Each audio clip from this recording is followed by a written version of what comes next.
Կաթոլիկ, օգոստինյան, եպիսկոպոս այս 3 բառերով նա X-ում աշխարհին ներկայանում էր մինչև մայիսի 8-ը, մինչև 133 կարդինալների մեծամասնության քվեն ստանալը։ Հիմա նա Լևոն 14-րդն է, Հռոմի 267-րդ պապը, 1.4 միլիարդ կաթոլիկների հոգևոր առաջնորդը։ Սուրբ Պետրոսի տաճարի պատշգամբում հենց նրա հայտնվելը անակնկալ էր ինչպես բազմամարդ հրապարակի, այնպես էլ Վատիկանն ուսումնասիրող վերլուծաբանների համար։ Ընդամենը 2 տարի առաջ կարդինալ դարձած Ռոբերտ Ֆրենսիս Պրևոստը երբևէ չի եղել պապի հավանական թեկնածուների ցանկում, բայց Սուրբ Պետրոսի հրապարակում հավաքվածների համար վերլուծություններից կարևոր Հաբեմուս Պապամն է, Վատիկանի ավանդական արտահայտությունը, երբ ընտրվում է նոր պապը։ Հավատացյալները դրան պատասխանում են կրկին լատիներեն Viva il Papa, կեցցե պապը։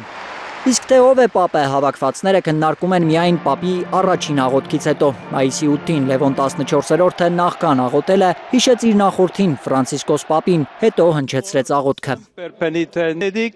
Խաղաղություն բոլորիդ, սիրելի եղբայրներ եւ քույրեր։ Սա հարություն առած Քրիստոսի բարի հովվի առաջին ողջույնն է, ով իր կյանքը տվեց Աստծո հոտի համար։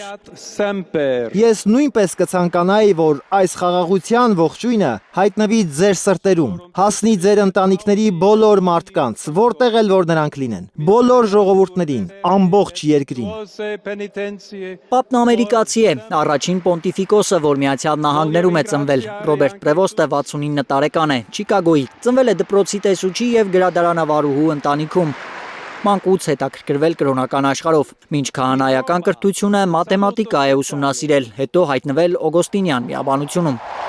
27 տարեկանում ձեռնադրվել է քահանա ու ծառայության անցել Պերույում։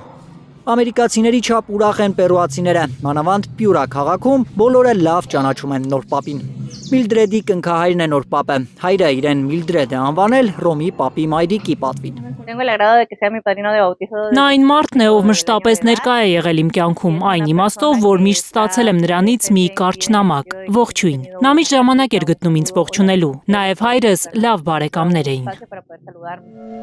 2023-ին է ապագա պապը Վատիկան տեղափոխվել, Հռոմի Ֆրանցիսկոս պապի ձեռամբ նշանակվել կարդինալ եւ ղեկավարել բիսպոսների դիկաստերիան։ Այդ գրասենյակը պատասխանատու է կաթոլիկ եկեղեցու կադրային քաղաքականության համար։ Հիմա նրա պատասխանատվության գոտին աշխարհի չափ մեծ է, ինչպես ազդեցությանը։ Ըստ տարբեր աղբյուրների պապը խիստ կենտրոնամետ է եւ նրա առաջնահերթություններից են լինելու եկեղեցու միասնության վերականգնումը, Վատիկանի ֆինանսական թափանցիկությունը։ Նաեւ խոսվում է, որ Լևոն 14-րդը նախատեսում է ակտիվացնել Վատիկանի դերը միջազգային հարթակներում, մասնավորապես Իսրայել-Պաղեստին եւ Ռուսաստան-Ուկրաինա հակամարտությունների կարգավորման գործերում։